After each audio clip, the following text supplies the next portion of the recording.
এবং আমরা সেটা বিশ্বাস করি যে ফ্রেশার 60 নাম্বার পেলো 60 পেলো পরীক্ষা দিয়ে সে চাকরি পাবে না, ইন্টারভিউতে কল পাবে না। রাজ্য সরকার চলছে না, নাটক চলছে। এটা কিভাবে ব্যাখ্যা করবেন বিষয়টা? দেখুন, এই সরকার যতদিন থাকবে ততদিন পর্যন্ত কোনো চাকরি ঘুষ না ছাড়া হবে না। কতজন ধরা পড়বে? প্রাক্তন শিক্ষামন্ত্রী তো জেল থেকে ঘুরে এলেন, বর্তমান শিক্ষামন্ত্রীও মনে হচ্ছে ঘুরতে যাবেন, সেরকমই তো মনে হচ্ছে দেখে। এসএসসির একাদশ দ্বাদশের নিয়োগ প্রক্রিয়ার নথি যাচাইয়ের জন্য যোগ্যদের তালিকা প্রকাশিত হতেই নতুন করে শুরু হয়েছে বিতর্ক। তালিকায় নাম নেই, পরীক্ষায় পূর্ণমান পাওয়া বহু পরীক্ষার্থীরই। উল্টো দিকে চিহ্নিত দাগিদের নাম তালিকায় রয়েছে বলে অভিযোগ উঠেছে।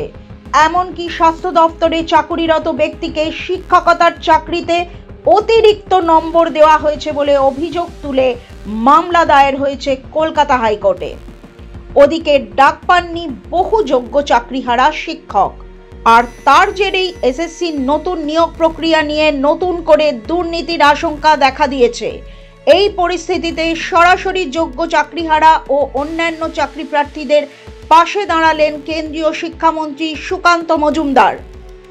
রাজ্য সরকারকে কটাক্ষ করে তিনি বলেন, কেউ 60 পেয়ে ইন্টারভিউয়ের ডাক পাচ্ছেন না, এটা শুধু তৃণমূলের জমানাতেই সম্ভব।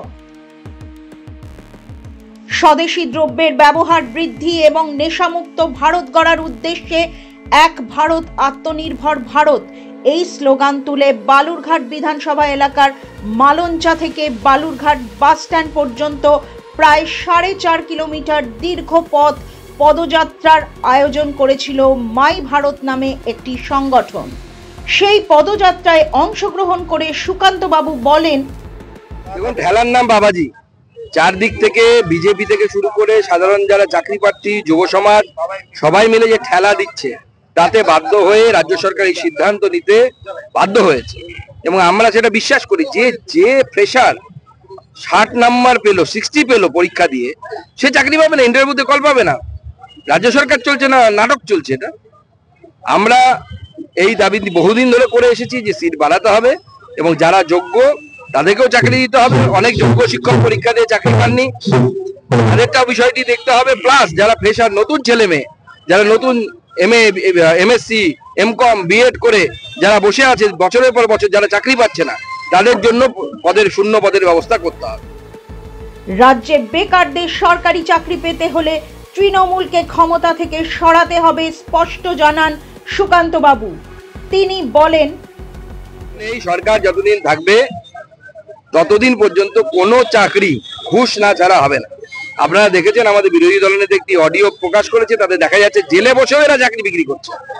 এমন অবস্থা এদের, মানে এরা চাকরি বিক্রি করা ছাড়া, চুরি করা ছাড়া কিচ্ছু জানে না। এবং রায়গঞ্জে একটি উদাহরণ ধরা পড়েছে যে একজন দাগি শিক্ষক, অর্থাৎ যার নাম মানে যা অযোগ্য শিক্ষকদের তালিকায় আছে, সেও নাকি পরীক্ষায় কোয়ালিফাই করেছে, যদিও কোর্টের রায় বলছে যে তার পরীক্ষা দেওয়ারই কথা না, শুধুমাত্র যোগ্য শিক্ষকরা পরীক্ষা দেবে। অতএব পুরো ব্যাপারটা কি হয়েছে এটা নিয়ে যদি আবার সিবিআই এনকোয়ারি হয়, আবার ইডি আসে, আবার কি হবে? কতজন ধরা পড়বে? প্রাক্তন শিক্ষামন্ত্রী তো জেল থেকে ঘুরে এলেন, বর্তমান শিক্ষামন্ত্রীও মনে হচ্ছে ঘুরতে যাবেন, সেরকমই তো মনে হচ্ছে দেখে। আদালতের নির্দেশে এসএসসির নতুন নিয়োগ প্রক্রিয়াতেও দুর্নীতির আশঙ্কা করছেন চাকরি প্রার্থীরা। নিয়োগ দুর্নীতিতে জেলবন্দি তৃণমূল বিধায়ক জীবন কৃষ্ণ সাহা জেলে বসেই তোলাবাজি করছেন বলে অভিযোগ তুলে অডিও ক্লিপ প্রকাশ করেছেন রাজ্যের বিরোধী দলনেতা শুভেন্দু অধিকারী। প্রশ্ন উঠছে, যারা আদালতের নির্দেশ মানে না তাদের নেতৃত্বে স্বচ্ছ নিয়োগ কি আদৌ সম্ভব? ব্যুরো রিপোর্ট, মাধ্যম। Goa's transformation is more than just development. It's about progress and a brighter future for all. Bridges that unite aspirations, highways that bring communities closer, world-class airports welcoming opportunities. From modern infrastructure to seamless connectivity, Goa is on the fast track to grow. Under the decisive leadership of Prime Minister Narendra Modi and Chief Minister Dr. Pramod Sawant, the double-engine Sarkar is driving Goa towards Vikasit Bharat 2047, a future of prosperity, innovation and limitless possibilities.